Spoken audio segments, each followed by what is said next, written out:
You are a fucking genius. And then she looked at me and she just went, cough. Oh, that was brilliant. The last time I saw you was when I lived in Ibiza, actually. But let's not talk about those Ibiza days. How many days I was up.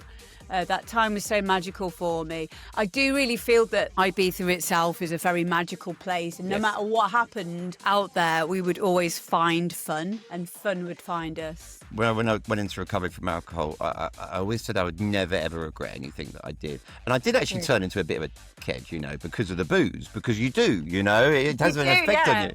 And I don't really regret that part of it because it makes you hit rock bottom and then you realise that, hold on, you've got to sort yourself out because you're being a bit of a twat. I do love, there's something so tactile about vinyl. I find it very therapeutic. I've got the world record for the longest solo DJ live stream on Twitch, which I did 90 hours, which was 90? 4 days. Yeah, 4 days. Before we had hot cues on CDJs, I would write little notes in the corner. Wow, like this okay. one. So this it was 2 different notes. So it says 16 mid, and then it says after ups and downs. And what that means, that's where I would be mixing in the next tune from. So I went to great lengths to ensure that every single mix, and I would practice them in and out, one after the other, where it would sound the most powerful. Well, you do get the shit comments. I know you've suffered from a lot because I really am very impressed because you fucking out them as well. Thank you.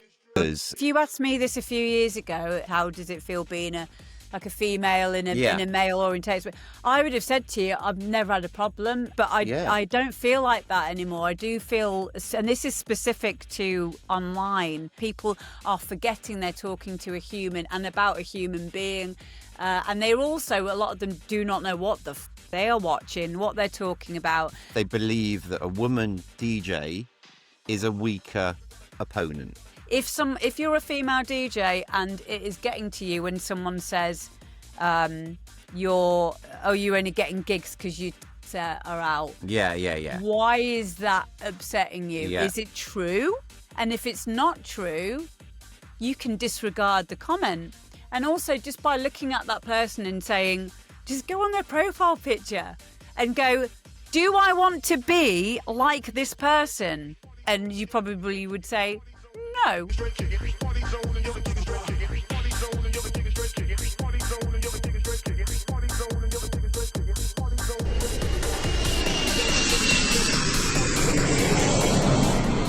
Amber, it is lovely to have you on here today. Another lady who I've been trying to get on here for quite some time, but you're very busy, of course. How are you? I'm really good, thank you. Thank you so much for having me on. No worries. I really worries. appreciate it. It's really good to catch up with you as well after all these years.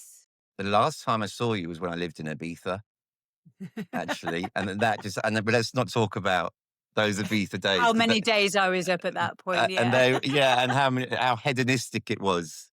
Because it was so much fun though. We were literally just talking about it before we started recording, weren't we? Reminiscing. And I stand by the notion that I would never change any of that. That time was so magical for me. I do really feel that Ibiza itself is a very magical place. And no matter what happened out there, we would always find fun and fun would find us. It's totally true. I mean, I stopped drinking now. I've just come back from Ibiza. But even though I've stopped drinking, I still find it fun and I still buzz over it. And it's just one of those places. And when I went into recovery from alcohol, I always said I would never, ever regret anything that I did. And I did actually turn into a bit of a dickhead, because of the booze, because you do, it has an effect on you. And I don't really regret that part of it because it makes you hit rock bottom and then you realise that, hold on, you've got to sort yourself out because you're being a bit of a twat, but those times were great. I think it was Heidi at Es Paradis. Yes. Wasn't it? Yeah. Yes, it was. Oh my God, it was so much fun. Yeah, I was lucky enough to come over bi-monthly. So every 2 weeks I would be there.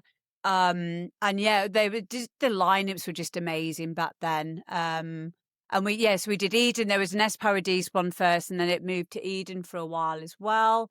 But yeah, those were like, they were just iconic times. I remember I had Mixmag come over with me on one occasion because they ran a competition, and there was a lad called, I still remember his name, Lee Drummond. He won Be Amber D for the weekend. So he came with me to Ibiza, came to my gig at Es Paradis. Someone actually sent me a copy of a picture of the competition in Mixmag. And there's like a picture of me like rubbing tan lotion on his back at Bora Bora, because I played at Bora Bora, and then on the evening played at Es Paradis. And yeah, we've stayed in contact ever since, actually. It's great. Yeah. So I am in touch with most of the people, all of my good friends from Ibiza still to this day. And I can't say that about people that I grew up with. You know, went to school. Now, that's just weird, you know. We did Tidy. We were doing the back room, the Dirty Rotten DJs. And if I remember right, it was 16 weeks of just chaos, you know. We were working with Kristen Lee at the time, and we just had so much fun. All the workers were just crazy. The Hard House, they loved it, you know, and they were loving both rooms. And it was a really, really good experience. But let's take it right back. Where did you grow up? Where are you from? I haven't got a clue. I am from, originally, I grew up, I was born in Bristol, but I was brought up in... Really? Yes. Were you? Oh my God. I was born at the Great Alexandra Hospital. What about you? I think that was the only hospital there. There you go then. Yes. Oh my Lord. Spawned at the same place. I'll have to check. I'll have to ask my mother this evening if we were born. And then on the podcast, put a tick or a When's your cross. birthday? I think it's 77. So, okay, so you were before me. Yeah, but obviously you're only 21. Of course. Of course. Thank you. I think I've spoken to someone who was born in Bristol who said there was only one hospital, but then they started building another one around my time-ish. So I don't know. I don't know whether it's as accurate or whether I'm talking utter rubbish, but I'll find out. We spawned in a similar area then. Yes, of course. Yeah. So you were born in Bristol, and did you grow up there though? For 4 years, so I don't remember it. And then we moved to a place called Bromsgrove, Worcestershire, with my mum and dad, who owned a pub.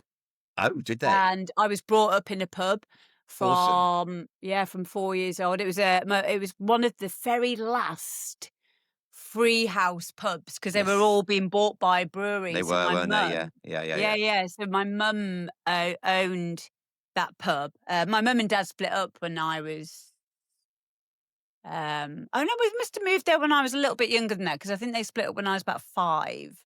And my mum carried on running the pub on her own, which is crazy. You know, when you look back, you're like, oh my God, she's an absolute superwoman doing all that on her own. But yeah, that was the beginnings. And I think when you kind of like going to the like music kind of angle with all of this, we had a pub jukebox, and on that jukebox, it was all the 7-inch vinyls. Remember the old 7 inches? It was like one of those proper old school. Not. I don't know if it was a Wurlitzer, but it was something like that. You know, I've still kept all the old 7-inch singles from that era. So I was brought up on so much different music. So we've got Elvis Presley, Everly Brothers, Simon and Garfunkel. Then there'd be some Daft Punk on there, and then there'd be there'd be a few dance tunes on there. But yeah, it was like a full. Patsy Cline was on there. Like, all those are weird and random tunes that I have got embedded in my brain. Very familiar to me as well. My bedroom was right above where the jukebox was, so I could hear it going to sleep. So even now, if it's really loud, I can still sleep if I need to. But yeah, I have I know so many lyrics to tunes that you would never expect, which used to be a really good party trick at after parties, where I would just like be able to sing those old songs and people are like, what? That's really yeah, cool. I mean, yeah, back in that era, I mean, a lot of my friends, well, not a lot, but several of my friends, their parents also owned independent pubs, and they all had great mm, upbringings, and their parents made really good money out of it, and they were comfortable, and yeah, but now it's next to impossible. yeah. It's a very There's so different game now. it's a different structure. People don't drink as much. The Hmm. supermarkets hugely started undercutting the price of beer. It's cheaper Yeah, to drink at home. yeah. And also the generation has changed, hasn't it? Yeah, well, this is it. I mean, I think from a young age, I just saw adults being absolute idiots. Because Yes. although it was really, really great, and it gave me a lot of people skills from a very young age, I was exposed to a lot of the darker side of alcohol in a lot of ways. Mm, And I think really that it has its good points, but it also has its other points. Like with my kids now, I don't like setting foot in any pubs with them. We'll go for a pub meal every so yeah, often. yeah. I'll let I'll let my dad take them to the pub for a little bit, but I'm still really iffy about it. I'm quite protective over things like that, just because of what I've um, seen, from adults from a young age. And I think what I really realised from a young age was that adults didn't have a fucking clue what they were doing. Yeah. No, I mean, look, like even living in Ibiza, some of the shit we got up to then Yeah, because of alcohol. I mean, yeah, yeah, I'm yeah. lucky to be sitting here. Really, I Yeah. Oh, should. me too. Me too. I had my own demons with alcohol for many years, and it's quite interesting to hear you talking about being alcohol free now. I do 6 months of the year alcohol free. So that's from January the 1st to my birthday, which is July the 2nd, so bang in the middle of the year. Wow. Okay. And I've done that for about 5 or 6 years now. And every year, what happens is I'll have a drink and my tolerance is so low. And I also can't stand the feeling of being drunk anymore. Like, if I have a drink, I near enough instantly regret it. And so every year it's just got less and less and less. I just not bothered anymore. But if I want one, I will allow myself to. But the need for it, especially in a social situation, has gone, which is so great because for people like us who you want to be sociable, but you needed that social lubricant. It's so nice to get back to base rate with yourself where you feel confident just being sober, which is quite a It's vulnerable hard. It space takes to be years. in. It Yeah. takes so. What did you just call that? A social lubricant. That's such Social a lubricant. Yeah. what a wicked way of a brilliant way of explaining it. Because it was for Mm, me. I remember I mm. used to be coming down the bus from Croydon from my house, going to the Blue Orchid on a Saturday. I used to be really nervous going out, but I wasn't nervous after I had a few beers.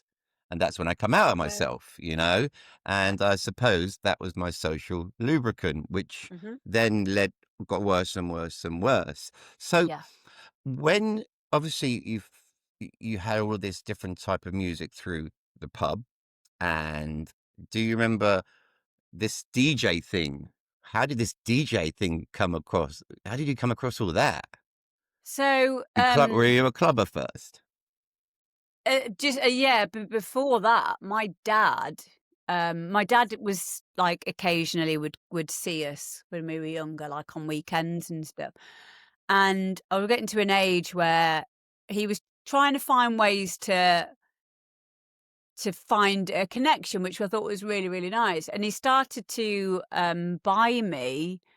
I think he'd been to like a car boot sale, and he managed to get hold of a load of computer music magazines. Okay. And they used to come with like sample CDs I and remember. stuff on the Yeah, front yeah, of yeah, them. they did, didn't Yeah. they? So that was kind of like, and I was already like enjoying making my own like music through something called Dance EJ on Yes, Windows yes, I remember it. I 95 remember it and very stuff well.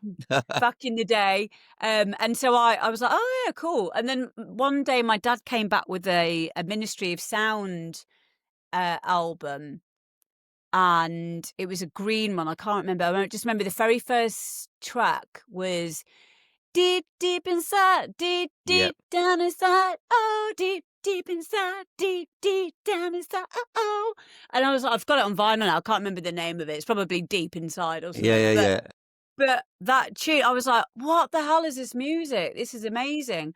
And then I got into, I found more about Ministry of Sound, and I bought the Annual 2, which was mixed by Judge Jules and Boy George, I think. George, yeah. I remember it. And that is the soundtrack to my teenage years. I would listen to that album while playing Wipeout on the PS1, while playing Theme Park on the PS1, but while playing all of my favorite games on the PS1 at that time in my life. And it was, it's just the soundtrack to my life, every single track on there. And I even went to the lengths of cutting out A4 lettering of Ministry of Sound and putting them on my ceiling. So I made my own Ministry of Sound kind of thing in my bedroom. And then around about, I was 17, my mum got poorly when I was about 16. She had throat cancer. And unfortunately, after having a short illness with the recovery of that, she passed away when I was 17. So obviously I wasn't old enough to look after the pub at that age. The pub had to be sold, and then there was a lot of red tape in terms of inheritance. And there was like a trust on the on all of the money that you get, which the trust was like I would be able to gain access to it when I was like 25. Because you were still young. Pardon? Because you were still young, they put it in a Yeah, trust and there was for a you, lot of red tape because I mean I'm simplifying it, but there was also my grandpa who passed away, and then my uncle James died on January the 2nd whilst visiting while my mum was ill, and he died very suddenly of an asthma attack. He was a severe asthmatic. My mum found him in the spare bedroom next to my bedroom, which would have been awful for her. She was so close to her brother, so close. And that made her recovery even worse. She'd had a tracheotomy, so she couldn't speak anymore. She couldn't taste anything. She couldn't smell anything. And it was mental because I embody so many characteristics of my mum through just having so much love and appreciation for the time that I had with her. And for seeing someone who was so full of life, who ran this pub single-handedly, go from being this almighty powerhouse woman and an extremely caring woman who always did lots of charity. She knew every single person's name in that pub, and she knew their stories. They would come to her for advice. For her to then be this shell of herself and be so poorly, and unfortunately the way that it was very, very quick. She was only this ill for probably 3 or 4 months. But then I was the eldest, the next of kin. I had to make the decision for them when to turn off the machine. After seeing her have 2 heart attacks in intensive care, which was very harrowing. Those visions and that kind of memory stays with you for an awfully long time. Really, I couldn't, for 13 years afterwards, I couldn't even have a photo up of her. It was so raw. The only time I could ever access the feeling of grief was when I was extremely drunk. That was how heavily embedded and suppressed all of this was. It was very, very, very, very suppressed. And I am, you can never say you're fully healed from these things because I'm always going to miss her, but I certainly am healed from the traumatic aspect of it now. And I see it for the positive hidden intention that it gave me. And one of those positive hidden intentions that it gave me, I didn't know this at the time, but it freed me up from being in this small village. So when that pub was sold, I had nothing. I had nothing, but I also had nothing to lose. And so I went to a place called Stoke-on-Trent, and because I had a boyfriend from there in the past, I was like, I'll just go and live there. You're So I went up Stokey. there. I went up there and I lived in slums. I lived at boyfriend houses, sofa surfing, out in like places where we shouldn't have been sleeping rough, getting involved in a lot of the underground scene over there. A lot of drugs were taken in those circles. There were a lot of scary-ish moments, but it was living. It was living in a way that I always felt like I was on an adventure. And I'm really, really glad that I had those experiences because I met some amazing people at that time. And at one of these parties, there was someone who had some decks. And I was like, I want to have a go on these decks. Go on, let's have a go. The And universe. I had a go. Or it was one of my boyfriends at the time from up there. It was the first boy who I was romantically involved in. So there was two. There wasn't loads. You're trying to pick your No, trying to there was pick your words two. There there, was aren't two. you? It was the first one. And he had some decks, and he showed me quickly, and then I had a go, and I just got just sucked into it straight away. I got it straight away. I was a classically trained pianist, so all of those years Musician.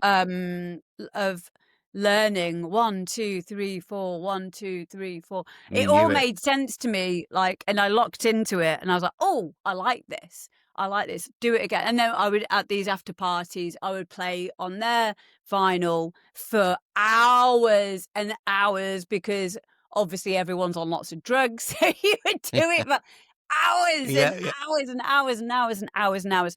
And obviously, I know now what I was doing in that moment. I was processing my trauma. I was in this flow state, and this moment now, this fixing together of the two tunes was jigsaws, locking them in. This makes sense. And in the background, I mean, I know now through my own research into all of this and being a mental health first aider and doing a lot of self work on myself over the last 14 years, that this is exactly what people do if people have been in a traumatic event. They'll give them a game such as like Tetris, for example. And what it does is it helps the brain to kind of defrag and understand what is happening to them, and sorting it out into blocks in quite the same way. If you've ever taken pills back in the day, when you've gone to sleep, you might have that kind of feeling where you're slightly awake, but things are being slotted in and things are being put in rearranged. boxes. Yes. And then that's basically what was happening on a neurological level for me. There was no, the way I explain it is, in that moment there was no grief. I wasn't missing anybody. I wasn't thinking about what had happened to me. There was no trauma, and there was no fear and any distorted projections of what could happen in the future. None of that. It was just this moment. You're And in this the moment now. is, just being in the power of now. Yeah. Just being in that moment, and everything made sense. And I became very good at it because I just kept doing it over and over again. I was getting the dopamine releases, and it was saying, yes, do it again. The reward system is kicking in. And because of the years of doing classical training, it all came extremely naturally to me. But I never, ever, ever thought I would be a DJ. I used to go out with DJs, I'd be like, oh, you're cool, because I'd lived dancing and stuff, but I never wanted to be one. It was very, very natural the way that it all happened. And then I got my first residency, which was at Golden, a super club, at the Void in Heard of Huntley. Golden. I haven't heard that for a long time. Yeah, that was my first residency. My God. So I went from like 0 to 100. And then very soon after that, the Tidy Boys and Tidy Tracks, they got in touch with me. And they asked me to come in for a meeting because they wanted to ask me about becoming one of the Tidy girls.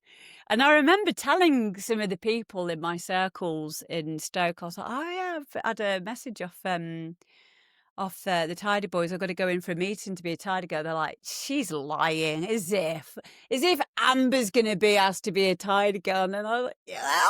Yeah. Sorted. It was amazing. It was so. I was just so grateful that they saw, this spark, and they saw my, how Where did they see enthusiastic you? I Where did was they find you? Do you think? at Golden. So it At was Golden, yeah. basically I was doing my residency slot, and then it was Ammo, and actually my not at the time husband Lee Haslam. They were doing a back to back. And I know exactly what song it was. Lee told me years afterwards. He said, you mixed in Bulgaria, the Paul Maddox remix, and it is... I've got it here. So it's one of the little... It's a smaller... Is it a 10-inch or a 7-inch?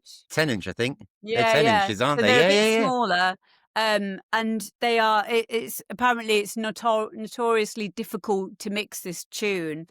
But And you did I it. mixed it in front of them, and he said that was the reason why we got you in, because like you were obviously good at what you were doing. Yeah. And it was, and I did, like, I made it my absolute mission to make sure every single set I ever played was absolutely perfect. I'll even give you an example. Hang on. So here we go. Straight away I found one. So before we had hot cues Mm-hmm.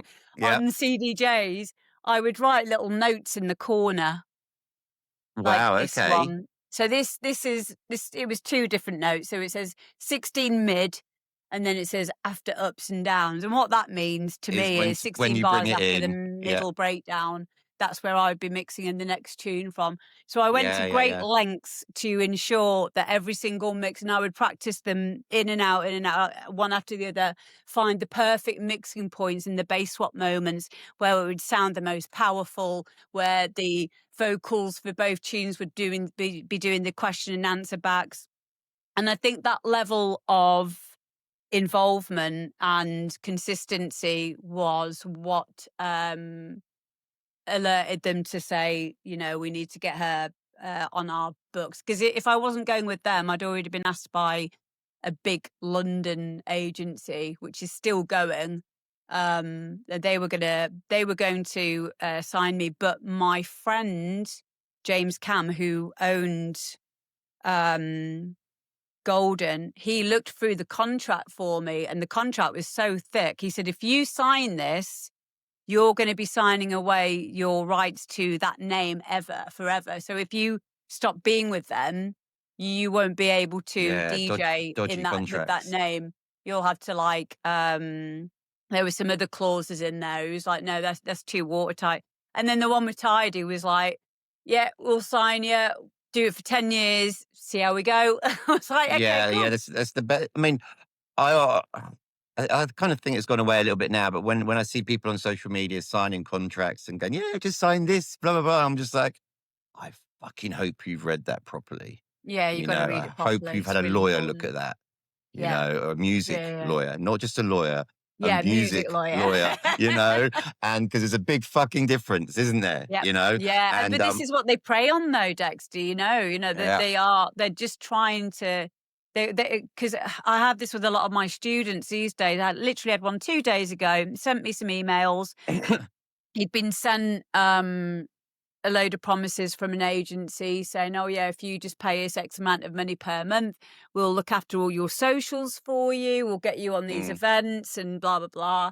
Thankfully, he came to me first, and I said, look, this is not how it works in the industry, but, unfortunately, they are preying on you as an up-and-coming DJ not to check what is actually going on, because they'll hard sell you by pressuring you, saying, oh, we've only got one more space left on our books or whatever, and make you feel like you need to act now. And if anyone does have any questions about things like that, feel free to reach out to Yeah, me now and I'll have a I've look. this is an area that I've been looking into as well, because I'm a big believer in breaking new talent, and some of the stuff that I've found out in the last year, 2 years, like retainers, people paying retainers for management and paying people to manage your socials and this and that. And I'm just like, you're kind of paying them, but they should be managing you. It should be completely the other way around. And it's Mm. back to front. But Mm. these kids are so desperate to succeed, for one, and secondly, they don't know that this isn't the way it should be. And three, they're being told it is the way it should be. So yeah, I've seen some really slippery things recently. And then I've been speaking to some artists who are like, I don't trust them anymore. I don't trust agencies anymore, and I don't trust management anymore. And that's a problem as well, because there's some fucking good ones out there. I So agree. it's just like they're stuck in this middle place where they've got as far as they can go, but they don't know what to do now. They're like, how do I know who's good and who's bad? It's, and also they go onto these agencies with 20, 30, 40 other people on their rosters, and they're like, are they really going to be looked after? There you go. So Exactly. The smaller ones, I find that, I mean, I have an agent, Nick Coles at Made Artists. I know Nick. You do. He's lovely. He's one Yeah, of he the good played for us at Kevin guys. and Perry. Yeah, exactly. He was over for that. He's Yeah, great. He's he great. really is. And the reason why I think it works so well is because it's not like even though I signed a very informal contract with him, just so that I said, look, I'm exclusive to you. So that means he'll put his time and effort into And he making will. sure he puts me on his lineups, and then he puts me out there for others. But to be fair, a lot of it I get in myself, and then I just Yeah. push it through him anyway. But that's why it works, is because we're friends anyway. And it's a small agency. It's not like his main thing that he does either, because he does his events, he does his teaching as well and stuff. But he is a salt of the earth person. Yeah. So I still put in my bit of like, I don't just make him do everything. I'll deal with whatever it is I need to deal with, like if they need artwork or promoting or whatever. I'm still extremely proactive in all of that. He's And I think that's extremely probably the way humble, to isn't go with he? it. Extremely Mm, humble guy as well. He's always yeah. saying, He's thanks for so letting us talented as thanks for well. letting He's us so play, clever. and I'm just like, Yeah. you've told me that 10 times tonight. He's great. No, I Yeah. literally saw him 2 weeks ago, and yeah, I'm glad. I remember you're working with him. But Yeah. yeah, as I was saying, it's a bit of a grey area in the industry. The whole management and agency stuff. I think it confuses the youngsters, because Yeah. sometimes think that they don't understand the difference between an agent and a manager, and whether Yep. there's a need for both.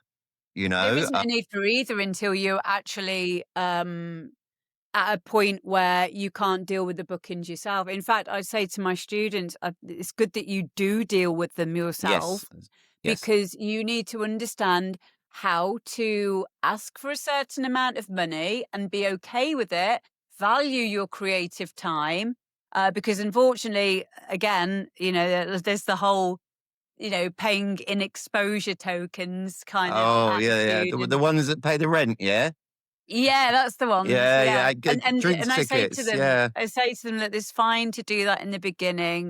We all want to get a step up there Of course. and, get some exposure in those ways. But there has to be a point where you say, okay, I'm a bit more established now.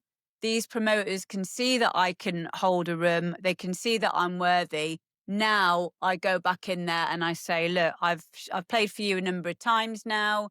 I would like it if you could show me that you value me.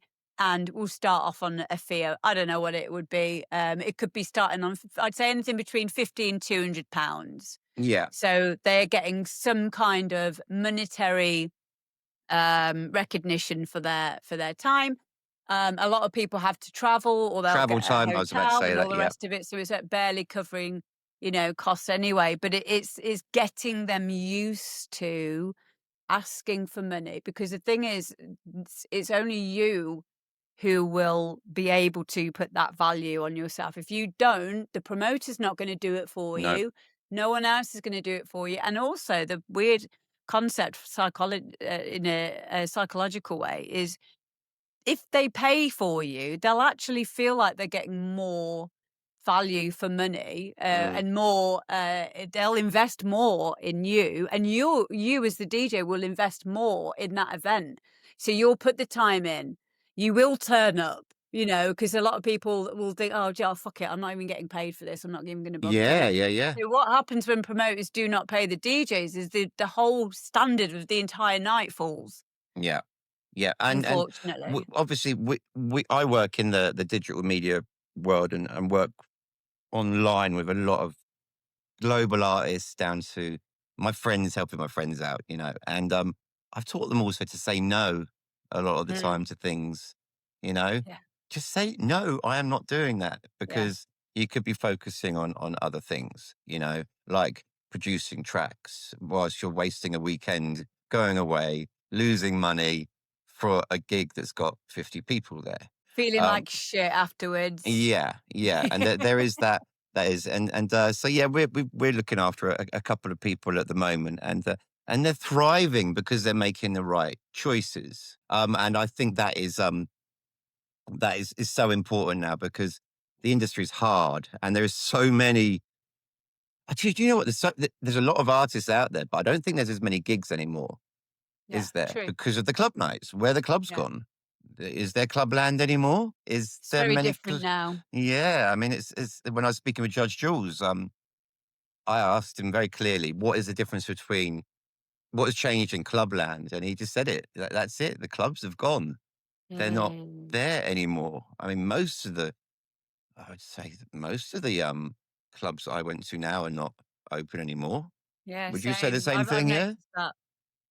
Yeah, I Yeah. noticed that a lot. And I think, I do think that it's the natural cycle of things. Like we are, this is the great thing about getting old, is you see things Yeah, like yeah, the yeah. cycles, and I'm beginning to see that cycle going back round again now. A good friend of mine, an amazing DJ, Sherry Metcalf, she was DJing at an illegal rave in Hull last weekend. So I see it going a bit more underground in that way Yeah. again. Where Yeah. people would just make their own parties, and just get a decent sound system. There's been a lot in Bristol. I've played in Bristol so many times recently, and so is my husband Guy.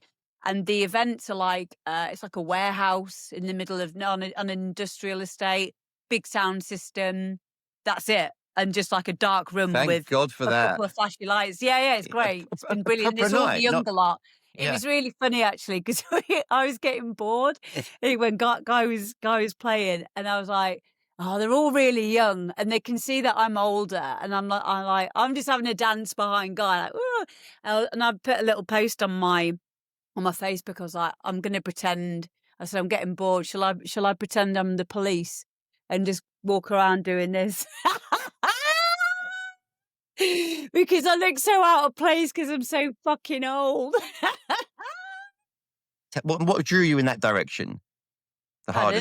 The harder sound that you would know. You obviously you play all different genres, but Yeah, so you again, you are it was you are particularly known originally for your playing hard house. Uh, yeah, because of, I'd say it was, the scene that I got into when I moved to Stoke-on-Trent. mm, They were, I mean, it was always house music before that and trance. And then for DJing, at these parties, they were all playing hard house. yeah, yeah, and And because of being exposed to it, I was like, and also the high energyness it's of just it, the amazing. hoovers, it suits me. I now know I have ADHD, so for me, that kind of like, formulaic, arrangement of hard house as well definitely makes me feel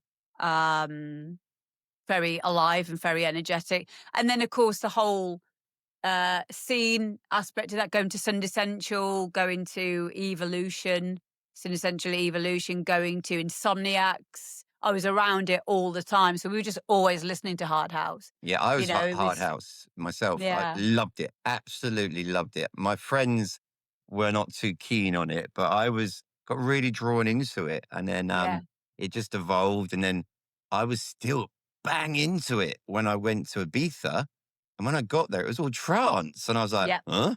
And that's when my whole life got turned upside down. yeah. So then I started working in nightlife, which was a trance club with Alex Ellinger Mm, and Dermot and all those guys, yeah. and they were playing just the most amazing trance. And Yeah. yeah, and Hard House kind of disappeared, but it's definitely coming back full circle. There's a much harder sound is coming back. Do you Yeah, there find? definitely is. Yeah. I've the same as you. I've seen Ibiza in many different phases of Ibiza, and I remember the deep house years. I remember the minimal Oh years. yeah, DC-10, and you used to go DC-10, didn't you? I've been a few times. Yeah, Yes, I think I remember you because you come in on when was Tidy? It was on a Tuesday, wasn't it? yeah, Yeah, and I would always miss my flight, yeah, so yeah, I would yeah. usually end up at DC-10 with my luggage case and just S- be there for like the last like hour Slip, or so before I actually had to get to my third booked flight. Slipmat missed every flight Yeah. one summer. Every single flight he missed when he was playing in Ibiza. It was just hilarious. 2000 and I think it was 6. So that was a tidy year, I believe. And I think it was 2006. He just had this like his second wind of life, and he Yes. constantly missed his flights. And we'd Yeah. see him on. We used to hang out quite a lot together, and he's so much fun. He is great. He's so much fun. It's really cool seeing him again now because obviously we're a bit more grown up and a bit more sensible now. I see him. I see him. He was playing for us at Amnesia as well. Him Oh, and Rob awesome. Tezera and all those Yeah. guys. Because I know you're friends with Yeah. Rob. And yeah, it was just a really, it was a really, really good scene. And I saw Fergie played God's Kitchen very hard housey. Really went back to the 90s. Yeah. And we were like, fuck, has he Yeah. taken it a bit too hard? But everyone They would online go has for just it. gone, it was amazing. And that's made Awesome. me think, is this really like going full circle and coming back round? And that whole Tony DeVitt sound as well is still really, really current I 30 think years so. later. I think that I mean I'm doing a master's now at uni in music production, and we talk a lot about the philosophy of music and the way that things have these cycles. And Mm, we do talk circles. about, at the moment we're talking a lot about this a new genre that I've been exposed to recently called hyperpop, which is A.G. Cook is one of the main producers of that, which is Charlie XCX. And it's really interesting to look at these newer genre names and see where their influences have come from as younger producers.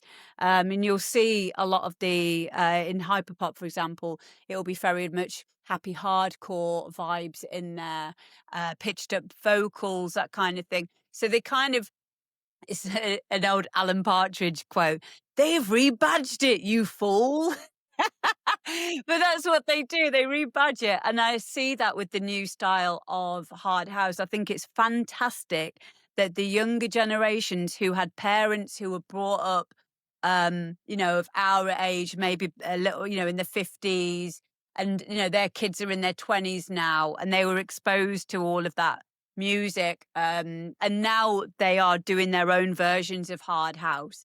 I think it's so promising and it's so great because a good idea is a good idea is a good idea. Yeah. So that feeling, that hard house will never go away because it's not just a genre of music stuck in a time in the past.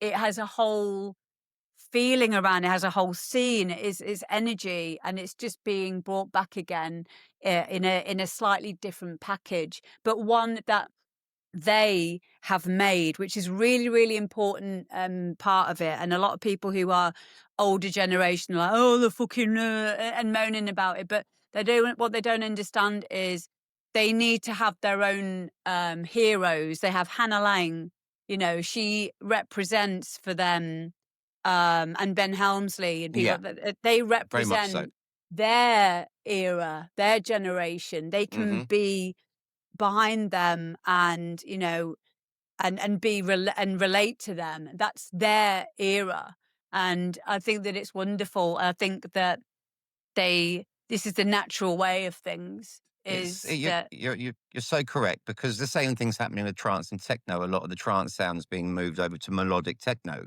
as they call it. And you can't. There is people getting pissed off about that. They call it the melodic techno, but it's trance. I hear a lot of memes on this. Yeah. Well, whatever they want to call it whatever they want. Yeah. But what it is, the kids dancing to this melodic techno is they've never heard these tunes before. No. Or the riffs that are being used. So why not use them? I wish a little bit more credit was given to maybe the originals, but techno doesn't work like that. But saying that, how much of music goes back deeper into, like hard house has taken riffs from other sounds, and the whole genre is sample based. The whole genre was I believe it's a circle of BPM.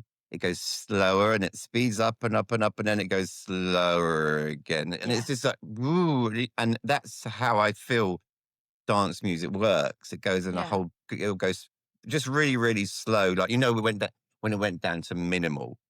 Yeah. And then it's like, then now look at it now. It's gone all the way back up to like some of this stuff I hear on Zercher. Oh, it's hard style.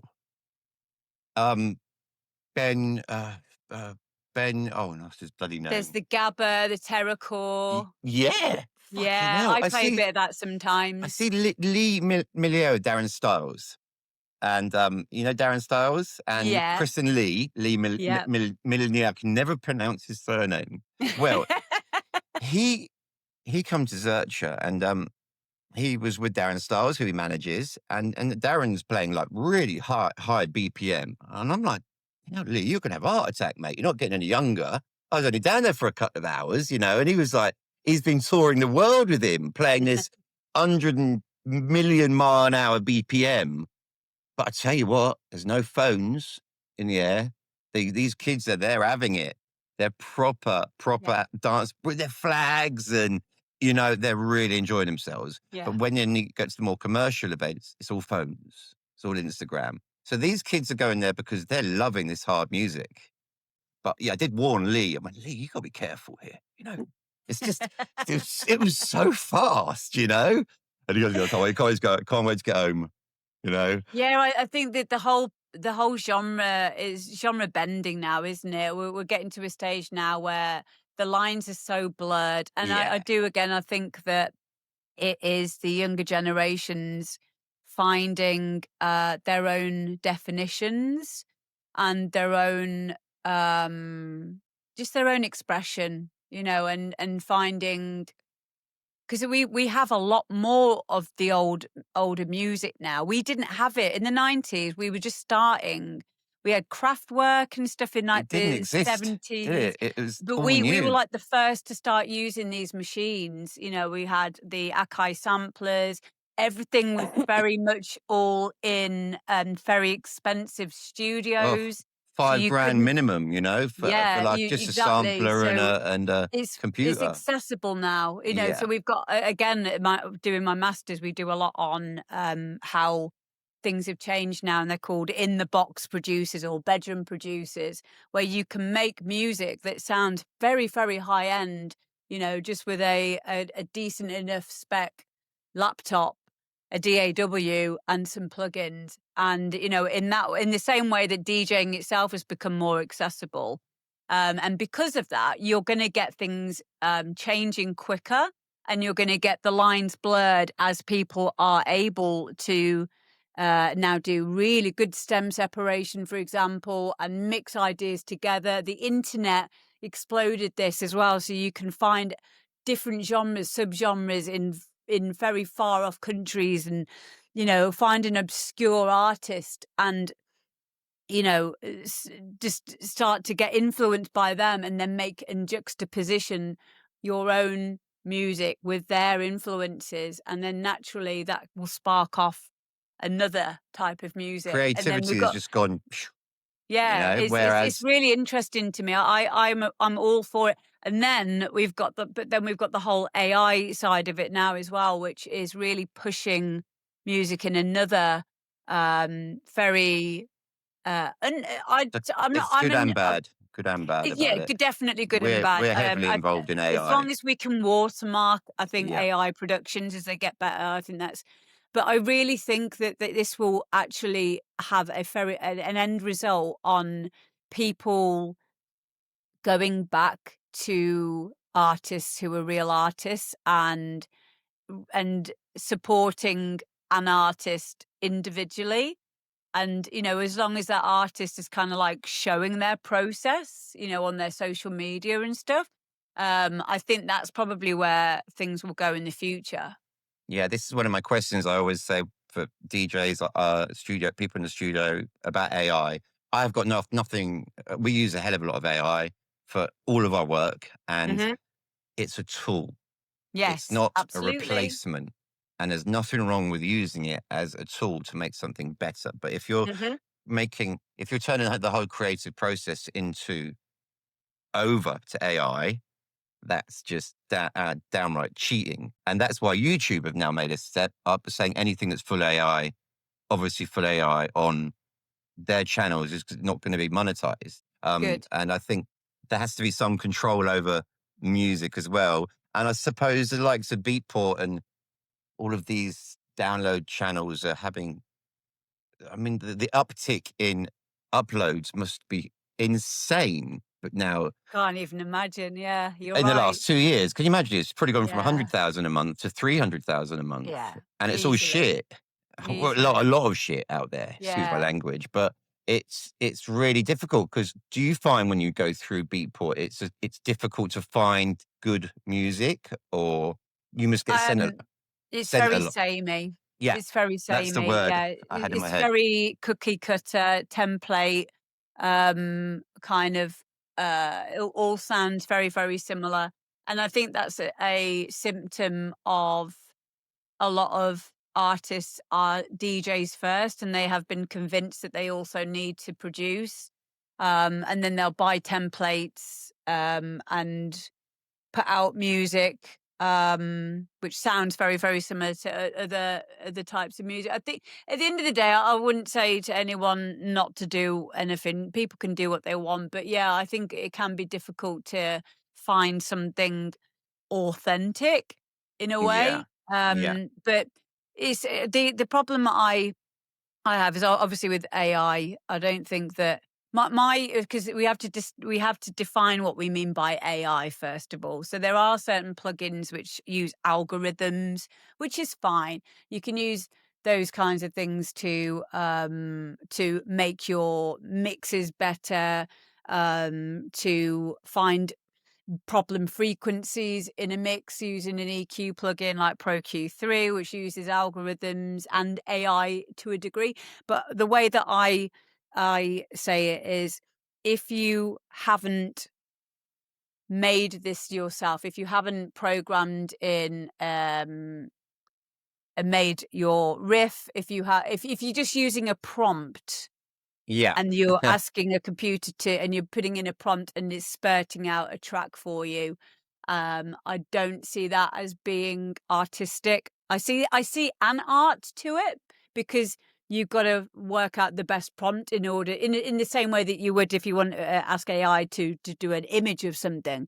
I Yeah, understand yeah, that, but I personally I can't listen to it and be impressed or have respect for it in the same way that I would for someone who has learnt music theory, who is expressing themselves on a deep level, who has used sound design, who has, put in a lot of work and effort. I think there's a very different type of person there. That's someone who I would want to support. That's someone whose music I would want to buy. And that's someone who I would want to go and see in person, because they would fire and inspire something in me, that I could be a better person, that I could evolve, that I could heal my own trauma, and by expressing myself through music. And that's ultimately what music, dancing, all of those things are about, is for you to be expressive and express yourself in an authentic way. And this, I feel the same for ghost production as well. Yeah, absolutely. So I think that people who, this is quite a hot take, but I do really stand by this. I think that DJs or artists that don't make their own music, that pretend that they make their own music, can be quite dangerous people, because they will do anything to protect that lie.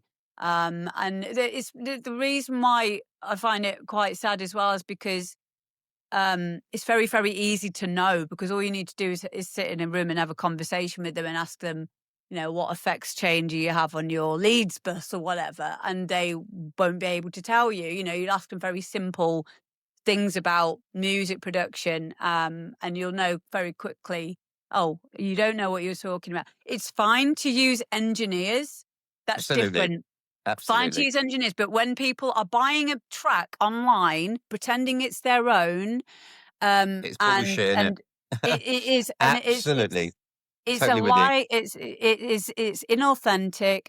You will become, without even realizing it. If anyone knew, if you're that type of person to have that in you, you could become quite a dangerous person.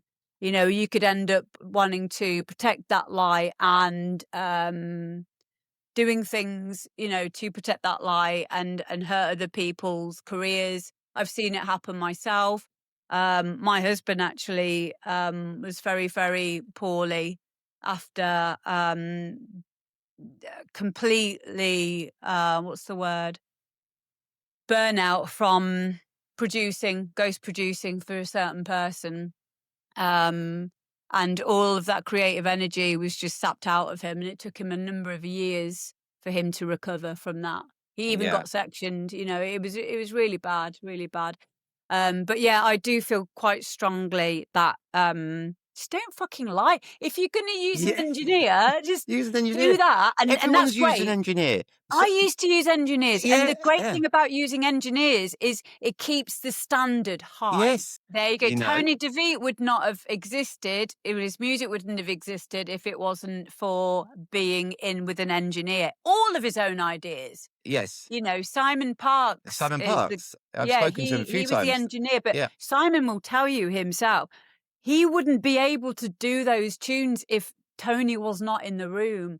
Yeah. So there is no shame in using an engineer and going in with your ideas. I mean, I spoke to Simon a couple of weeks ago, funny enough. Oh, lovely. Yeah. Yeah, we were on Facebook. We were having a little natter and everything. And he's lovely. I love his rants. Yeah, but it's just, it's so true. But I think also this whole ghost producing, engineering, it's confusing the youngsters as well. Because, as I said, I had a conversation about someone, they want to get into a studio. They're not quite at the level where they can produce their own tracks, but they have produced tracks. And they said, well, I can't use a sound engineer because that's like cheating, isn't it? And I'm like, no, it's not. Ghost producing is cheating. So that line is being blurred as well, because they don't know the difference. And obviously a lot of management companies won't explain that to them, because a lot of their top artists are using ghost producers. Yeah. It's all a lie, kids. Yeah. Fucking hell. Anyway, let's get on to what we do about it. What we do about it is... You've just got to make your own communities, like you're doing, and your own channels, and keep some of those people on those channels. As I was just about to say, I wanted to talk about your streaming and your community that you build, because I think you're one of the first people I saw using Twitch and stuff like that. And you've built an online presence on you do a lot of streaming, don't you? I do. I still do a lot of streaming, even though I'm full-time mummy. Yeah. I teach full-time. I'm a full-time master's student in Leeds, and I stream at least 4 times a week. You're joking. 4 times a week? Yeah, yeah. Wow, So okay. one of the main ones that I love doing is the demo drop.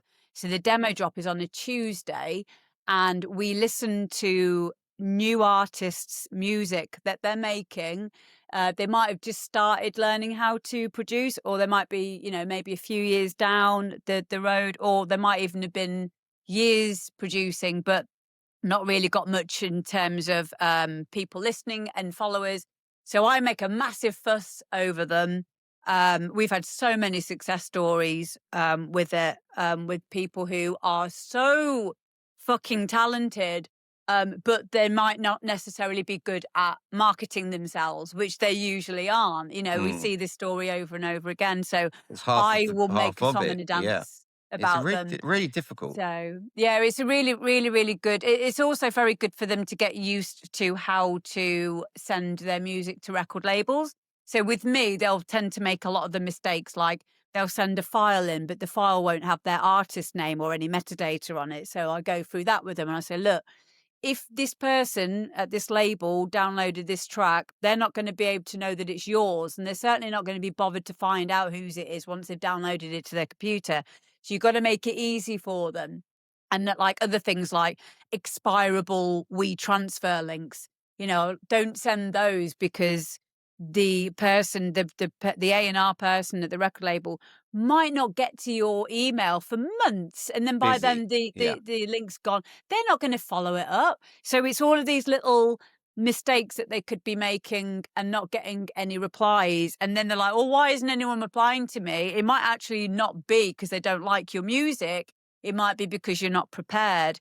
And there's certain things that we will talk about on the demo drop to help prepare them for sending their music out. They might send me stuff that I'm like, okay, well, it's good, but the arrangement isn't there yet. And I'll say, look, and I'll speak to them and put my record label head on, because I run my record labels as well, and sometimes I sign their music, or my DJ head on, or whether I'm just being Kate Bush listening to it as a piece of art.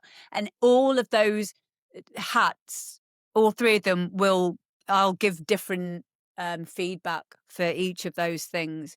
So I talk about it in terms of technical feedback, something that is objectively wrong with it that needs fixing. That could be something in the mix down. It could be harsh frequencies in a 909 hi-hat that needs taming, because if it's loud, if that's going to be amplified in a loud system, it's going to be ear piercing. So I'll pick up on things like that. That's technical feedback. And then I'll give a subjective feedback if I feel the need to do that, but I don't usually do that so much. Or if I do, I'll explain that it's subjective feedback. And I'm very, very careful with them, because I know how vulnerable a place it can be. But we've saved a lot of artists who were going to stop doing it. And now they're doing more and more music. One of them actually sent me a vinyl the other day. So this is Mark Ross. Mm-hmm. He's now he's gone from fucking hating his productions. He's actually got stuff out on Nick Coles's HTE label. He does hard trance stuff. He also does a lot of house and under a few different guises. But he's one of the worst for having this imposter syndrome. But the demo drop has really helped him push through that to the point now where he's putting his music out on vinyl. There's been many, many success stories like that. And I'm so fiercely like, with them. I just want to shake them and show them how good they are. And it does work. It does work. So we do that on a Tuesday. So that's one of the I live was about streaming to things that I ask, do. so you do the demo drop. When do you do it? Where do you do it? And I'll drop all the links and everything, Thank obviously, you. Okay, so it's on my Twitch channel. I'll yeah. give you my Twitch Send everything hyper. over afterwards, and we'll put Yeah, everything in the description that we've discussed, like your cool. labels and especially what you Awesome. think's important for people's progression Brilliant. and all the bullshit that we've said to avoid. Yes. You know? Yeah, exactly. Exactly. So yeah, that happens on a Tuesday on DJ Amber_D is the Twitch handle. And then the rest of the time, if I'm not DJing at the weekend, I will do a Friday night stream, usually on my vinyl. I do love, there's something so tactile about vinyl. I find it very therapeutic to mix Yeah. on vinyl for hours and hours. I've actually got, that's another thing that we did. I've got the world record for the longest solo DJ live stream on Twitch, which I did 90 hours, which was 4 90. days. Yeah, 4 days for I hope, charity. I hope you went to the toilet. Oh yeah, yeah, yeah. When I needed to have a poo, I would put on a Scott Project vinyl or a Scott Project remix, and they're about 12 minutes long. Yeah, So Scott Project plenty of U. time. I was talking to him at God's Kitchen about that particular About track, yeah, actually, they're so because long. it was one of my very first tunes. It was that I bought from Hard to Find I Records. remember, yeah, I remember Yeah, that place. I couldn't find it anywhere in the shop, so I had to go there. And I remember, never forget, I still remember the day when the postman arrived with it. I was just Yeah. like, "Oh my god, I've got Oh, it!" Yeah. So I was speaking to him about that. So yeah, I do sometimes see your toilet photos. yes, the toilet selfies. Yeah, so I get quite a few mixed responses from that, which I guess kind of is exactly what Oh, it's the entertainment intention. business. Everyone's got to chill out a little bit, you know. I think so. I think, Yeah, but when people understand the reasons behind it, there's some people just think I'm being rude. Some people think it's attention, and of course, to a degree, it is attention because it's social media. But it's to show like the finer kind of like the reason behind it was I first of all did the first one, and then this girl got in contact with me and she said, "Thank you so much for doing that." Because she says, "I've got a stoma bag," and she says, "I've had Crohn's for years, and it's really nice when someone like you know, makes fun and, you know, and laughs at themselves about, you know, oh, I need to have a shit because I'm nervous before a gig kind of a thing." Yeah, because we all get like that. You know, I have anxiety induced IBS, you know, if I'm getting nervous before a yeah, gig. yeah. And a lot of other people I know, a lot of people have Crohn's or they have, you know, some kind of like issue in that area. And I just found it's just one of those ways that you can just relate to people, like, especially as a DJ, people think they put you on a pedestal. They think that you're fine at a gig. And, you know, sometimes they'll even be horrible to you at a gig, you know, and it's like, I'm very vulnerable right now. I may look like I'm, you know, eyes and Mm. teeth and I've got it all, you know, I'm having the time of my life, but I'm the one performing right now. And if I fuck up, then I'm going to feel shit for the next 5 years. So like, I had you, exactly the same as a promoter. yeah, The IBS, especially in Ibiza when I was yes, still drinking, and the yeah, drinking didn't help. Um, yeah, but the anxiety it brought on IBS hugely, yeah. and yeah, and it was awful. I went to doctors about it, I went into the hospital about it, and they just Yeah. said, There you "Well, go. obviously drinking 20 pints a day wouldn't be helping." And but on the night, the night itself, the day itself of an event, it was horrendous. Yeah. And so, yeah. By the way, we didn't plan to talk about sitting on toilets, did we? At all. No, but it's part of who I Yeah, yeah. am. And so going back to being on online presence, how important is that online presence for DJs nowadays? I would say it's very important. I wouldn't Unfortunately. put all Yeah. of your eggs in that basket though. Yeah. I think it's weird because the micro influences are kind of like coming back now. You know, it was Absolutely. all about, you know, having a load of follows and likes, and certain promoters would be like, oh, well, we're not even going to consider putting you on It's a lineup unless you've got 20,000 followers. But we all know how easy it is to fudge the numbers now on those things. it's turned on its head. Yeah, I I'm think a so. digital marketing, I wouldn't say, but I'm a geek, and I keep up with algorithm Oh, changes, and cool. I know what's what, and I advise a lot of people on what's going on. Micro audiences are more powerful than anything Yeah. now. You know, Yeah, I agree. building those communities. You can have a YouTube channel with under 100,000, under 1,000 people, Mm. and be selling serious amounts of product. You There you know, go. if those 1,000 people are right, Yeah. but if you've got 100,000 people from Vietnam or Argentina, as we know, on many people's Yeah. Facebooks, Yeah. it's these aren't real people. No, And exactly. the micro audience is definitely something that is hugely coming back. And it's something that I'm focusing on with a lot of our artists. It's like, listen, if you've got 5,000, 10,000 people who are really into your sound, and you post something and you just see that huge engagement, you're doing something, you know. Yeah. But then you're seeing other artists who've got hundreds of thousands of followers on Insta or TikTok or wherever, and you get such a small engagement, you Mm. know, it's obvious that it's Yeah. fake. So the whole micro influence is definitely 100% right. And that's why YouTube's so powerful at the moment, because the algorithms changed there as well, Mm, where okay. it's helping smaller channels push Good. through. Oh, good. Yes. I'm glad to hear that. I'm really, really glad Yeah, to it's hear that. now is the time. Now is the Mm. time for YouTube, and I only found out by doing this, and I hit it at the right time by accident. And Yeah. I was doing a lot of work for podcasters, doing editing, and all of a sudden we started doing more research into the YouTube algorithm, and now is the time where it's gone to more like of a TikTok algorithm, where it's, for instance, Mr. Beast in your Yes. suggestions. You'd also see the smaller channels start popping up. That makes complete sense and correlates exactly with what happened earlier, because I've been looking at buying a Roland TR-8S drum machine. And then just before I started getting ready to do this interview with you today, I put YouTube on, and there was a video of some guy with so many synths, and he was just doing a recorded. It was a live stream, but now it's just on YouTube, Hmm. of him just like jamming away on all of this equipment.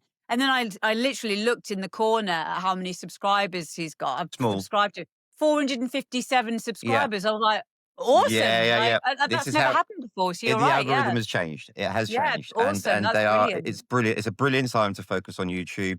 YouTube is the most watched platform in the world now. It's the Yeah, second most used search engine in the world, besides of Google. Where Google is slowly going to lose that to ChatGPT, as we all yeah, know, yeah. and their own Google AI is a little bit further behind, in my opinion, than the Chat GPTs, but there's so many other things coming along. But YouTube is definitely something that I think all artists need, even if it's just like talking about your house or your home or your cat, or just it's just a Definitely document. your cat. If you Docu- talk about your yeah, cat, I'm going to follow you. document Definitely. your life. Document. Yeah, Don't yeah, you don't create. You document. This is the whole thing about it. And so yeah, that's exactly proven my point. Like last night, my son come running into my bedroom and said, "Hey, I've just seen you on TV," and I was like, "What?" Okay, you watch Pokemon or where? I don't know what they watch. And he goes, and my latest reel had just gone up, and and my kids do that with mine on Instagram. They're like, "Yeah, you've just popped up on my yeah, Instagram." So yeah, yeah, yeah. you're right. It But must work. on Yeah, YouTube Reels, it popped up yeah, straight yeah. away. Oh, And this is awesome. my kid, and he's got like his mum's um YouTube kids Mm. thingy. And Yeah, so yeah, I don't really, she doesn't search for me at all because she's bored of me, you know, but it's still somehow managed to come up. And he just, and I literally only posted it a couple of hours before. So awesome. yeah, it's definitely moving on. So Yeah, I think the whole online presence for DJs is changing. And I think people have got to be on top of that. And also, so you're a teacher and you're a mentor for DJs as well, aren't you? So, yeah. but you're more hands-on equipment, aren't you? Is that correct? Hands-on, and also, like, my whole ethos is to create a sense of confidence within them. Yeah, So, like, especially when they come in for a one-to-one, but we also do this in the DJ group as well. It's very much I'd call what I do very Mr. Miyagi, wax on, wax off. yeah, So things will kind of like seem fractured, and why are we going over this really simple thing? And then we put them all together, and it cultivates a sense of that person, that my student, feeling extremely secure in everything that they're doing on the deck. So um everything from how to expect music to what to expect in the music, preempting what's going to happen next, listening out for audible clues in it, and even down to how to stand, making sure that they're drinking water so that their energy is grounded, deep breathing if they suffer from anxiety and panic attacks, or go through breathing a square with them. The whole mindfulness of that, and getting them to really integrate that as being a DJ, instead of getting to their gig and downing a load of beer, alcohol, and like then we wondering used to. why they fucked up, and Yeah, like all of the things that I think what I like to do with them is fast track them from the things that I've learned in the last yeah, yeah, yeah. 25 years, and make that journey. I don't want to take all, and I would certainly wouldn't ever take all of the experience out for them, but I can certainly shave a few years off some of the harder lessons, especially when it comes to overindulgence and, We had no losing guidance your though, way. really. Pardon? It was all in for our generation, wasn't it? It was just all in Yeah. carnage. Yeah, We well, did. it was encouraged. It's the only job where it's encouraged to get absolutely wankered at work. And also something that Anne Savage is doing at the moment. She's doing a PhD in in the music industry and tinnitus. I know. And the Yeah, way I've that seen that. Mm, it's crazy. She's so right. I remember what I did a little interview with her a while ago, where she interviewed me about my experience as a DJ. And she said, "Have you ever been offered earplugs on your way into a gig when you DJ?" And I'm like, "No." I'm just starting to think, oh my God, any other job, any other industry, if it's above a certain decibel, you would be given mm. earplugs. I've never worn earplugs ever, and Oh, I do that's all the time yeah, now. yeah. But then I see in Ibiza, when I go to Ibiza, I don't go to clubs a lot now, and but when I go to Ibiza, I see some of the old school, Vicky Devine, people like that, and wearing earplugs, Yep. and some of the older lot. I'm like, okay, I've never really talked to them about it, but I know why they're Yeah, doing it, yeah. because they're protecting their hearing. Yeah. Now, What little hearing we've got left. I never knew. I was very. I think I've been very fortunate, not being able to destroy my hearing so much. I mean, we used to do stupid things like stick our heads into the bass pins at Function One on DC-10 Oh, on the we did. terrace. There we Yeah. go. Fall asleep in People them. trying to doing a line on the fucking flat. I'm just like, what the hell? And so I Yeah. think I kind of got away with that, but I can, yeah, I've actually spoken to Anne. Hopefully, I know she's really busy at the moment. Hopefully, we'll be doing one of these with her. Yeah, Um, please do, because yeah, she's got such a lot to say on it. We were both talking at the Brighton Music Conference again this year, doing different amazing. panels, and I went and sat in on her one and just listened to, her own story of, her experiences with hearing loss, and, some of the other people who were there on that panel as well. I really believe she has um, she could save a lot of people a lot of mental health anguish, Yeah, because yeah, and it's awful for Anne, because she says herself that she has to talk about the thing that makes her life hell. And one thing about tinnitus is, I mean, I have tinnitus every day. I've made friends with it. But if you start talking about it, you can hear it. You usually can go through the whole day and you ignoring not it. need to think You, about it too much. There are things that will spike it, like stress, caffeine, stimulants, that will make it worse. However, you can usually kind of, until you start talking about it, and she, bless her, she's had to be talking about it all this time, and that will in itself have a knock-on effect with her. But yeah, I think what she's doing is extremely needed, and and important. I hope Yeah. that if people can just start to wear earplugs, please, in clubs, and you'll save yourself a bit of Yeah. I mean, a bit of stress. I know Anne's been really, really busy. I think she was doing something that needs to be finished really soon now. And Yes, she's been doing a PhD yeah, for that's it. 7 years now. I Yeah. emailed her.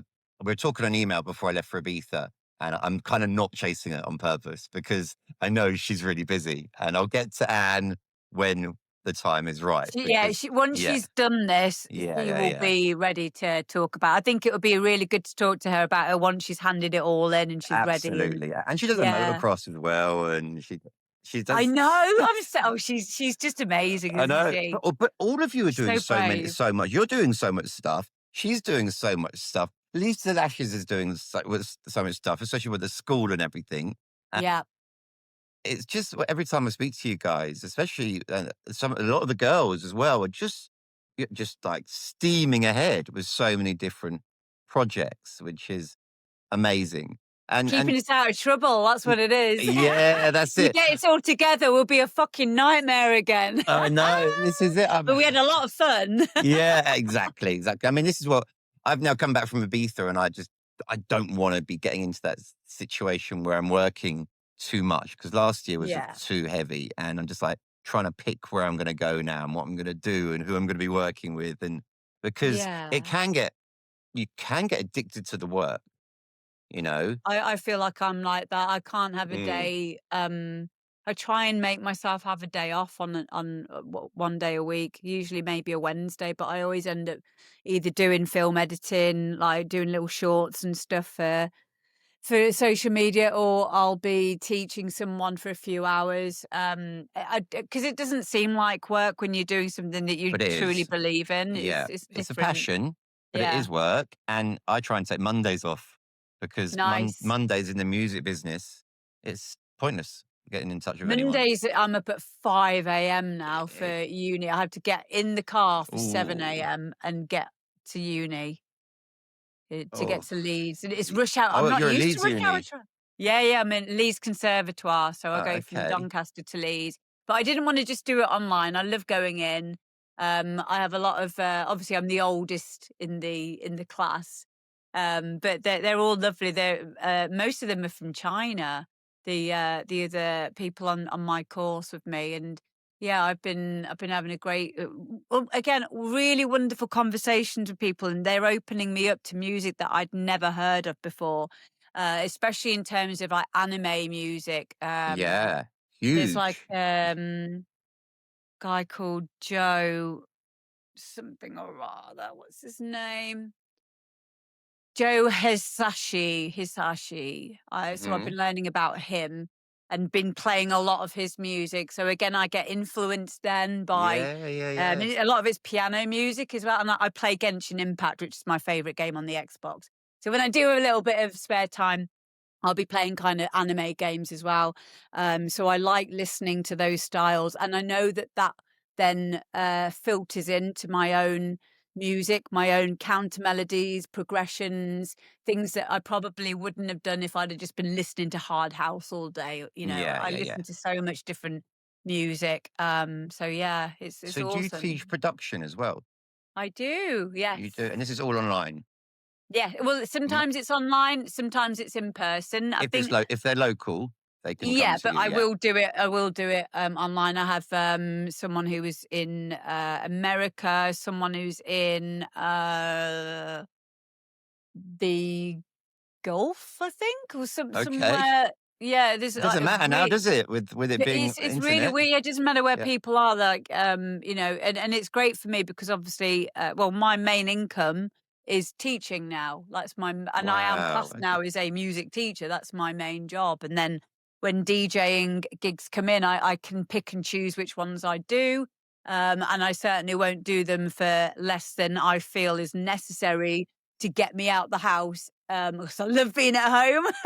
And, we, you know, we to are get me showing out the our house age and be, now. like, knackered and traveling and stuff. So it's really Yeah, yeah, nice yeah. that I'll just pick and choose the gigs that I wanna do my live streaming, as you know. And the great thing, and this will be helpful for other people who are trying to get a foot in the door and make your own path, is if you are doing live streaming, it can act as a funnel, I guess you would call it, into other things that you can do, such as I also have a Patreon. So I have like Yeah. a podcast that is um, exclusive on Patreon. Later on today, I'll probably be doing some music production on Patreon where I've got to finish a mix down for a track for Tidy.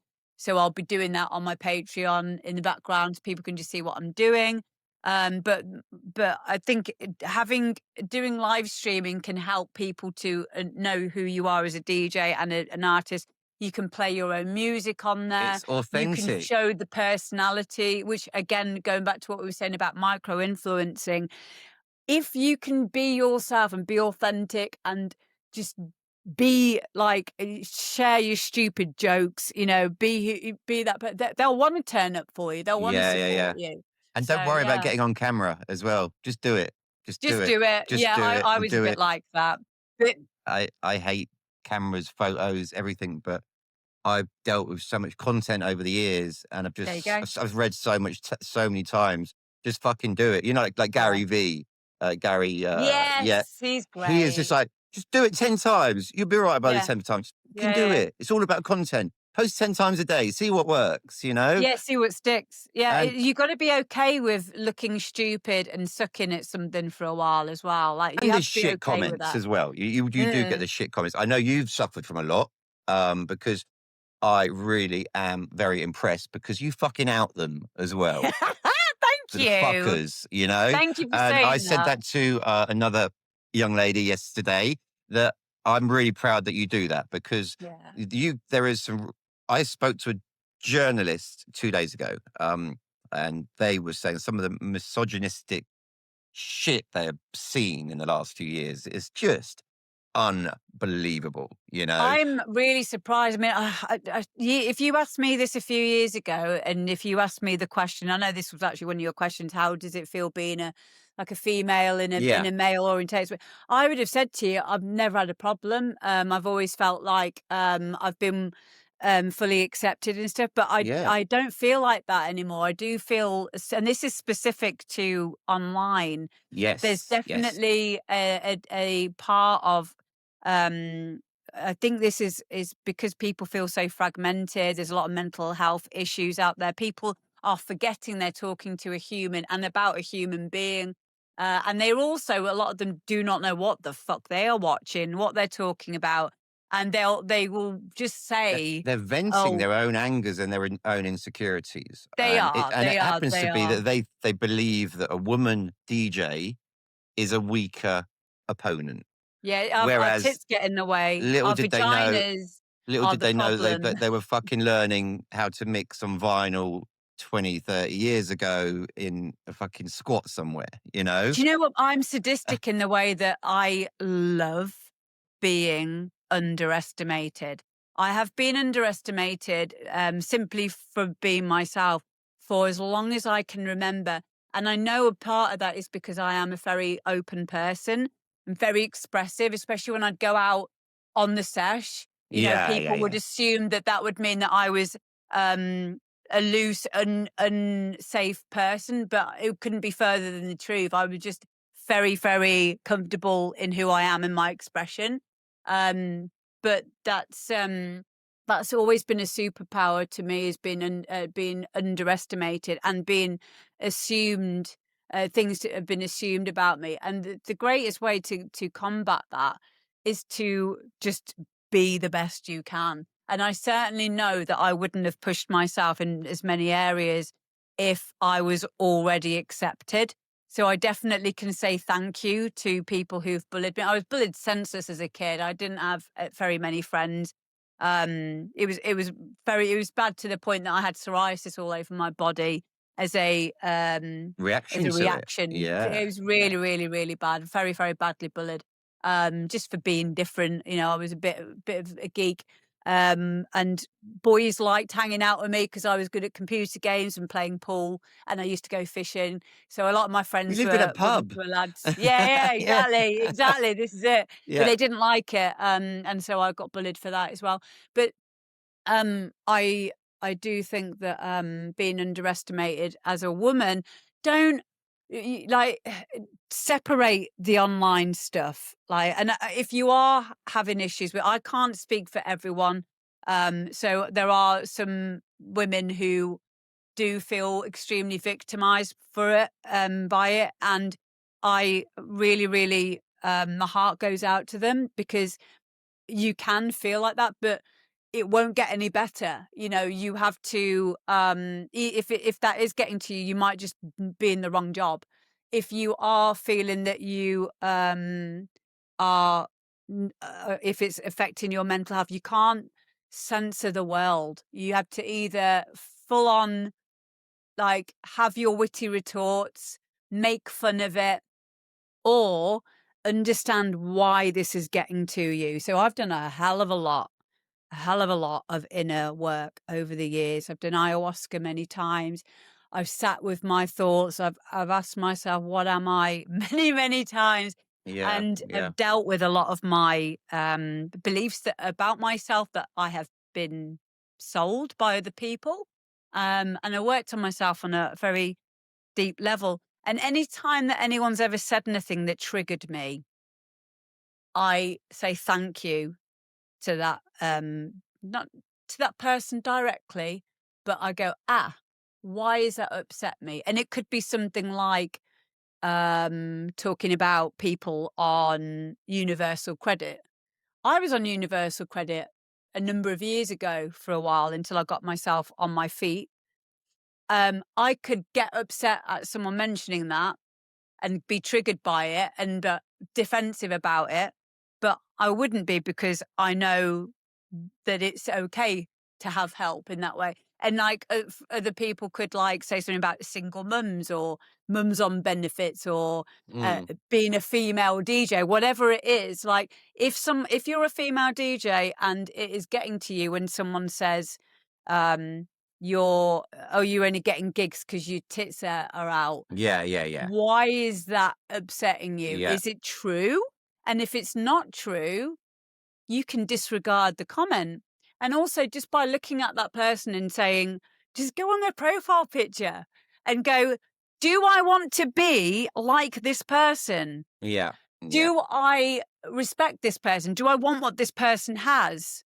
And you probably would say, no. Well, Yeah. then you don't need to take that You as just, real it's literally criticism. 30 seconds of research about that person. Like, I actually do it Yeah. sometimes when we don't get a lot of bad feedback from events, but sometimes when I'll post something and then you'll get feedback from someone who wasn't at the event, right? And they'll Okay. say that looks shit, blah blah. It's so much better in the 90s, blah blah blah. And I'm just like, then they look on their profile picture, and it looks like they haven't gone out since the 1970s, you know. Yeah. And I'm just like, just delete it and just move on.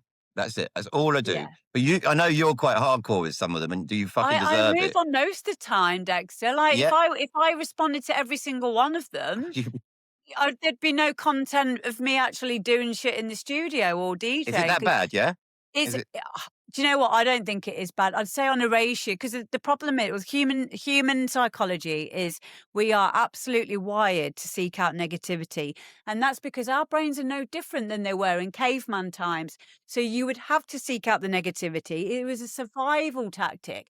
So fast forward to present day living, of course, if you don't know that that's what your brain's doing, you're going to assume that that is all that is there, but it's really not. I It's get not. Yeah. many, many, many, many more wonderful comments on a daily basis, but people just go, oh.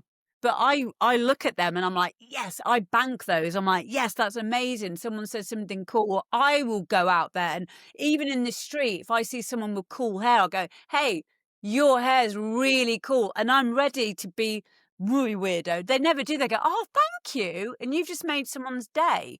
You know, Absolutely. Yeah. it's a mindset thing. But yeah, there are many negative comments, but I don't even register them as being Yeah, a bad that's thing. really I good. just look at it and go, do you know what? I can use this as content. If it's silly enough, I'll be like, that's content. So let's stick it on there. I'm terrible. I'm like, we'll get thousands of great comments about the events, and then I'll get one or two going, it was too packed. It was this, it was that. I'm just, and then I'll just think about those for like, and then, That's normal. then I I've got to snap understand. myself out of it, Yeah, you you know? do. You do. And You I've definitely do. spoken to many promoters who are very, very similar. And we're just Mm. like, I know someone who had a venue in Ireland, 7,000 people. He had two bad comments. The rest were amazing. Mm-hmm. All he could think about was those two bad comments. It's just because we're just wired up to seek out That's it. negativity. It's normal and it's okay. It's just your brain trying to keep you safe. Yeah. So I would say to most people, definitely just block it if it's becoming too much. Ignore it. But sometimes ignoring it can actually lead to you feeling like you're letting them get away with it. And in those instances, just look at the way I deal with it. Ask me for some advice. I'll give you some witty retorts that you could try. But I would say usually, usually it might be best if you're not in a good headspace yet and you are feeling vulnerable. Delete and block. Then yeah, leave it alone. Yeah, because it could get to you. I don't have any negativity on. If I get someone who's obviously a bit loopy on our Yeah. socials, they're gone straight Yes, away. yes. Straight away. I will not have Yeah. it. And that goes across everything that I manage, and I've Yeah. got about 30 odd pages that we manage. And it's just like, there's just no need for it, No, and there isn't, and there can be. I mean, I'll usually go and have a look on their profile, and I can usually read between the lines if this is someone having a psychotic break or something like that, and then I would leave it completely. you can I'd just tell. You just go yeah, down you and can the tell weird things that completely. are being posted, and then Yeah, you can if it definitely goes really tell. political, and it's just like, oh, Yeah, it's so divisive out there at the moment. isn't it? Isn't it? And It really is, and but that's another thing that I like to remind people is, there's many more things that we have in common than we have differences on, and it's those things that you want to try and move towards with everyone, and music is a great way to do that. So, what labels are you working with at the moment? You have your own. What are I they have called? my own. So I have Transportal Digital. I have Demore Recordings. I have Ambush Digital. Yep. Delicious Recordings. They're And all. what sort of sound is that? Transportal Digital is trance and melodic techno. Okay. And then we've got Delicious Recordings, which is hard house. D-Day Recordings, which is hard techno and hard style. Ambush, which is more banging trance, and more recordings, which is house and electro, which I started. That was my first one. That started in 2006. I remember 20 that years one. ago now. I remember, yeah. But yeah, they're all through Label Works and they're all on Beatport and Spotify. I self-release on my last one was a track I did called Metal that was out on Transportal. But then of course I still work with Tidy. I've just had a vinyl on their label with Agent Jack called Funkadelic Kickin'. So that is I've heard a lot about this now. Agent Jack.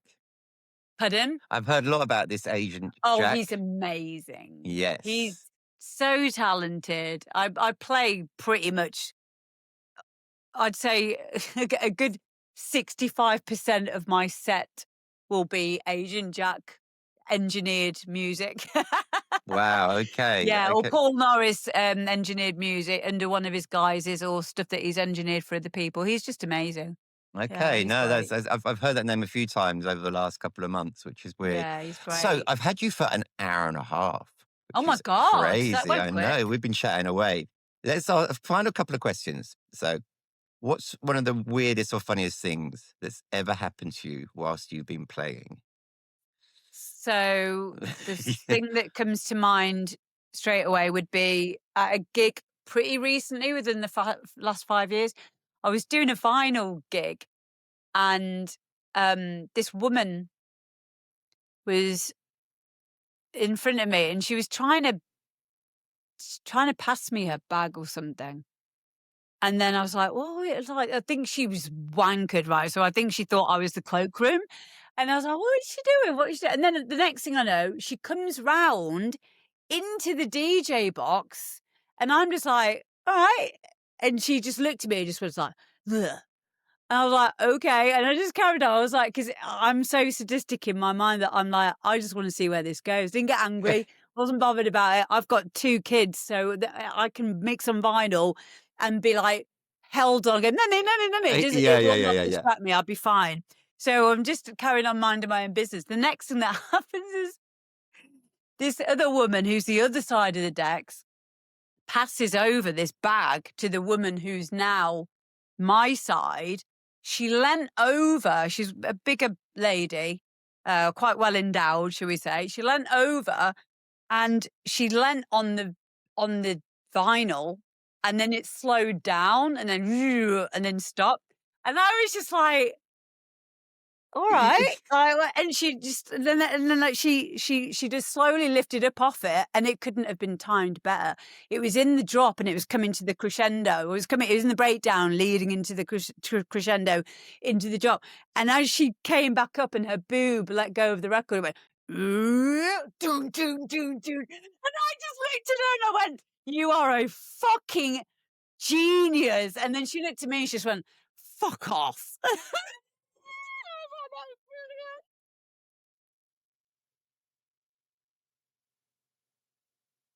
It was amazing. You still don't know what it was over. I wanted to be a best friend. Honestly, I was like, I fucking love you. Like, it was just so surreal. It was awesome. Oh, awesome. I love that.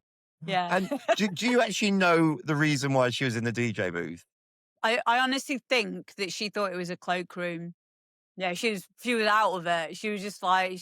So that you gone, yeah. I've been removed from the main room Bagley's DJ booth, not knowing where I was and thinking I was at home trying to get on the decks. Oh!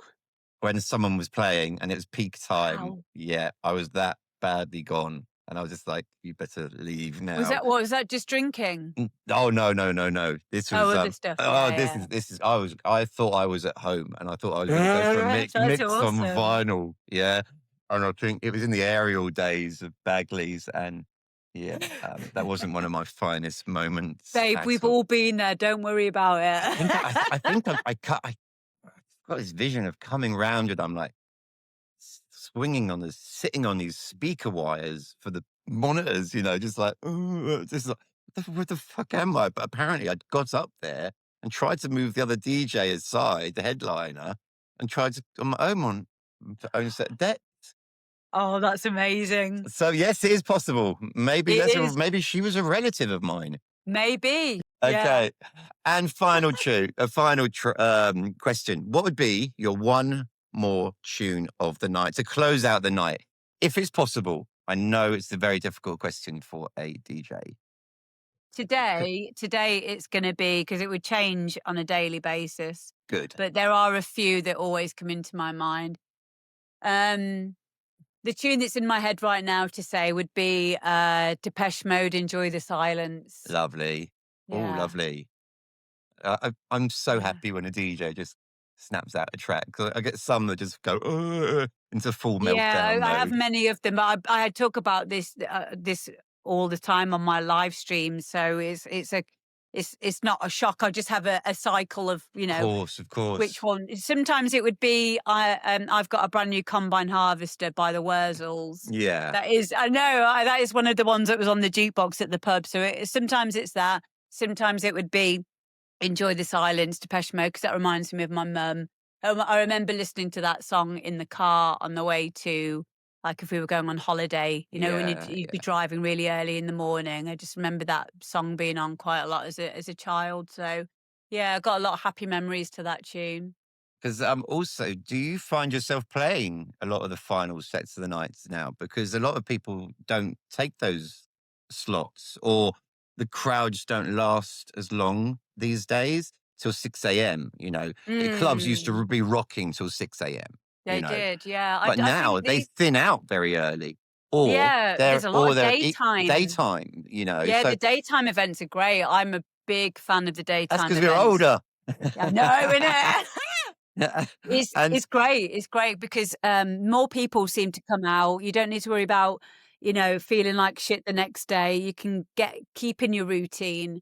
So I think that that's been a massively big step forward. And I think, I don't know because I'm not a promoter, but I would assume that it would mean that the clubs would be cheaper to rent, I guess. Don't know. Uh, Because I think there's like a swap over time. Like the Egg in London, we just had the Tidy birthday there, and that was from 2 till 10. And I assume that on the evening they would probably open up again from 10 yeah, yeah, onwards yeah. for Of another course, it event. must be. I mean, I don't do a lot of stuff in the UK. Mm. But yeah, no, it's definitely. The thing is, I've always been raving in the daytime. Sunny side up Yeah, every Sunday. Every there you Sunday I go. was there, and that was from like stupid o'clock in the morning. I can't remember, but we got there about after Strawberry Sundays, and then flying through the next day, or even going to bed early on a Saturday, Yeah, and then just going yeah. out in the day. So it was never really a new thing for me, the daytime thing. But yeah, I think it's become more fashionable because you can also get better photos, more Instagrammable. Oh, I Mm, didn't think of that. Yeah, you're yeah, right. yeah. Yeah. Because I've done a lot of filming in clubs, especially in Zurcher in here where they're open air, and my daytime images amazing, absolutely amazing. But as soon as you go there at night, and we haven't got any roofs on the club, it's really difficult to get good video footage.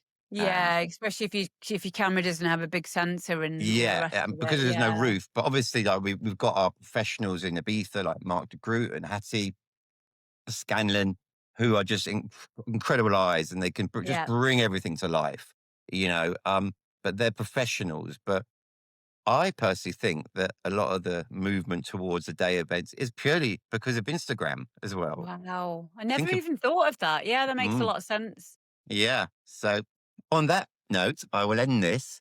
But thank you. You've been an Thank absolute one. you. It's been a wonderful conversation, and I wish you all the luck with everything you are doing. Thank Sounds you. brilliant, and I'm sorry that I thought that was a hamster cage in the background. Oh yeah, we were If gonna. anyone's wondering, This isn't it. tell them what it It's is. it's a dish rack because I have a ultrasonic record cleaner. So yeah, it's Yeah. just to put them on while they're Uh, drying. So yeah. I And, got and, the I, and I, intro as a hamster cage. That's hilarious. all right, I think we'll leave it as that. You're an angel. Thank Thank you you so much, so much, Amber. Dexter. I appreciate you. Thank you.